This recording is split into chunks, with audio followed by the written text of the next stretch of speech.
BNPC 2020 হিসেবে wind load ক্যালকুলেশনের সময় আমরা একটা বিষয় খুব গুরুত্ব সহকারে দেখে থাকি, সেটা হচ্ছে যে main wind force resisting system.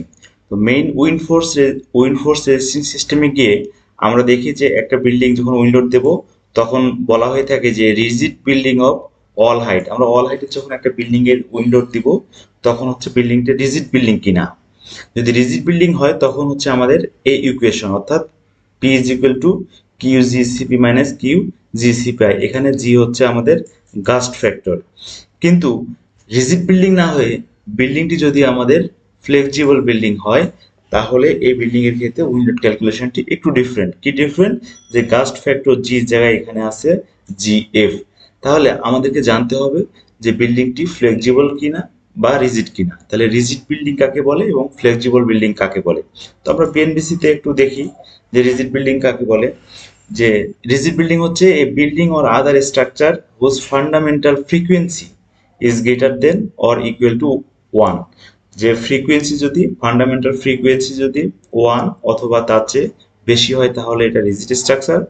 এবং ফ্লেক্সিবল বিল্ডিং হচ্ছে যে স্লেন্ডার বিল্ডিং হবে, or other structure that have a fundamental natural frequency is less than 1। যে বিল্ডিং যদি স্লেন্ডার বিল্ডিং হয় অথবা এই বিল্ডিংটি যদি আমাদের ন্যাচারাল ফ্রিকোয়েন্সি একের চেয়ে কম হয় তাহলে হচ্ছে এটা ফ্লেক্সিবল বিল্ডিং।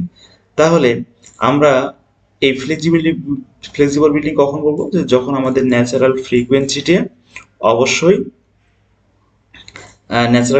আমাদের অবশ্যই একের চেয়ে কম হবে। তাহলে একের চেয়ে কম মিন্স হচ্ছে আমাদের 1/t। টি হচ্ছে আমাদের ফান্ডামেন্টাল পিরিয়ড অর্থাৎ টাইম পিরিয়ড। তাহলে এখানে যদি আমার টাইম 1/t টাইম পিরিয়ড যদি আমাদের 2 হয় তাহলে হচ্ছে আমাদের ন্যাচারাল ফ্রিকোয়েন্সি হচ্ছে 0.5। অর্থাৎ আমার 2 সেকেন্ড যদি আমার ন্যাচারাল টাইম পিরিয়ড বিল্ডিং এর টাইম পিরিয়ড হয় তাহলে আমার ফ্রিকোয়েন্সি হবে একের চেয়ে কম। অর্থাৎ 1 সেকেন্ডের চেয়ে বেশি যদি ন্যাচারাল ফ্রিকোয়েন্সি আমাদের টাইম পিরিয়ড কোনো বিল্ডিং এর হয় তাহলে সেই বিল্ডিংটি অবশ্যই আমাদের ধরে নিব ফ্লেক্সিবল বিল্ডিং। অথবা ফ্রিকোয়েন্সি যদি চিন্তা করি তাহলে একের চেয়ে যদি আমার কম হয় ফ্রিকোয়েন্সি তাহলে এটাকে বলবো আমরা ফ্লেক্সিবল বিল্ডিং। তাহলে ফ্লেক্সিবল বিল্ডিং হলেই এবং যদি বিল্ডিং স্লেন্ডার বিল্ডিং হয় তাহলে আমরা ধরে নেব যে এই বিল্ডিংটি হচ্ছে অ্যাজ এ ফ্লেক্সিবল বিল্ডিং। তাহলে ফ্লেক্সিবল বিল্ডিং হলে আমাদের জিএফটা ক্যালকুলেশন করতে হবে। জিএফ হচ্ছে গাস্ট ফ্যাক্টর। গাস্ট ফ্যাক্টর আমরা বলতেছি যে 2.4.8 নম্বর আর্টিকেলে আমাদের বলা আছে গাস্ট ফ্যাক্টর কিভাবে ক্যালকুলেশন করবো। আমরা একটু দেখি 2.4.8 দেখি 2.4.8।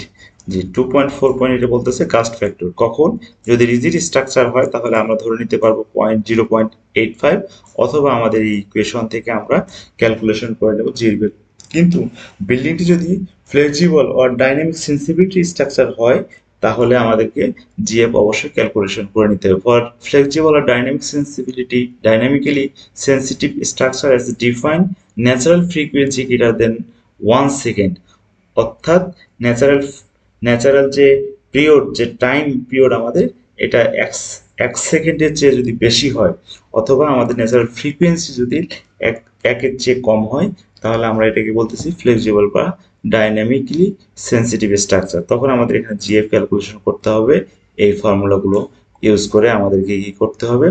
আমাদের জিএফ ক্যালকুলেশন করে আমাদের মূল ইকুয়েশনে বসানো হলে তখন আমরা কি করতে পারবো?